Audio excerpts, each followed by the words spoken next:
আল্লাহর নিখুঁত সৃষ্টি হল উট। উট লোনা পানি পান করতে পারে, এমনকি মৃত সাগরের পানিও। এতে তার রক্তচাপ বাড়ে না, কারণ তার কিডনি পানিকে ফিল্টার করে যাতে সে তা পান করতে পারে। কাজেই তার কিডনি লবণ থেকে পানি আলাদা করে দেয়। উট কাঁটাও খেতে পারে, এতে তার পাকস্থলী ও অন্ত্রের কোনো ক্ষতি হয় না, কারণ তার লালা অ্যাসিডের মতো, যা কাঁটা গলিয়ে দেয়। পরে সে ওই কাঁটা রুটি ও আটার মতো খেয়ে ফেলে। এজন্য হাতে পায়ে কাঁটা ফুটলে আরব বেদুইনরা সেখানে উটের লালা লাগিয়ে দেন এবং সে কাঁটা গলে বেরিয়ে আসে। উটের চোখের পর্দা দুটি, একটি পাপড়ির পর্দা এবং অন্যটি মাংসের। এজন্য মরুভূমি ধূলিকণার মধ্যেও চলতে পারে এবং তার চোখের কোনো ক্ষতি হয় না, কারণ সে তখন স্বচ্ছ পাপড়ির পর্দা তা বন্ধ করে দেয়। উট তার দেহের তাপমাত্রা পরিবর্তন করতে পারে। বরফ ঢাকা জমিতে থাকলে সে তার তাপমাত্রা বাড়াতে পারে এবং উত্তপ্ত মরুভূমিতে থাকলে সে তার তাপমাত্রা কমাতে পারে। আর উট কিভাবে তাকে সৃষ্টি করা হয়েছে? আল কুরআন 44/17। উট প্রকৃতির এক মহাবিস্ময়, আর এটি 53 ডিগ্রি গরম এবং -1 ডিগ্রি শীতেও টিকে থাকতে পারে। মরুভূমির উত্তপ্ত বালুর উপর ঘন্টার পর ঘন্টা পা ফেলে রাখে, কোনো পানি পান না করে মাসের পর মাস চলে। মরুভূমির বড় বড় কাঁটা সহ ক্যাকটাস খেয়ে ফেলে।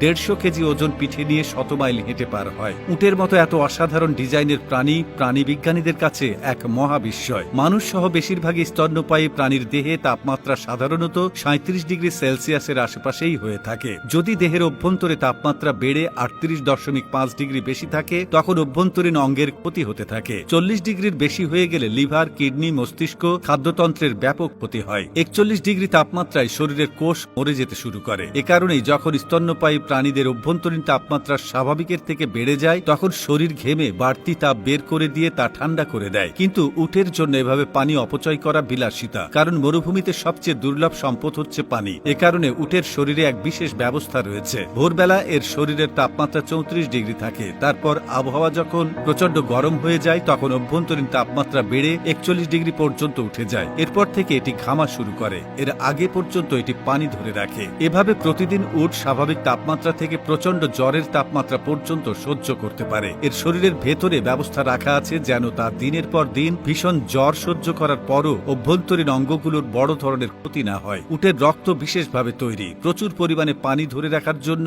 উট যখন একবার পানি পান করা শুরু করে, তখন এটি প্রায় 130 লিটার পানি, প্রায় 3টি গাড়ির ফুয়েল ট্যাঙ্কের সমান পানি 10 মিনিটের মধ্যে পান করে ফেলতে পারে। এই বিপুল পরিমাণে পানি অন্য কোনো প্রাণী পান করলে রক্তের মাত্রা অতিরিক্ত পানি গিয়ে রক্তে অভিস্রবণ চাপের কারণে রক্তের কোষ ফুলে ফেঁপে ফেটে যেত। কিন্তু উটের রক্তের কোষে এক বিশেষ আবরণ আছে, অনেক বেশি চাপ সহ্য করতে পারে। এই বিশেষ রক্তের কারণেই উটের পক্ষে একেবারে এত পানি পান করা সম্ভব হয়। একবার যথেষ্ট খাবার এবং পানি দেওয়ার পর একটি উট 6 মাস পর্যন্ত কোনো খাবার বা পানি পান না করে টিকে থাকতে পারে।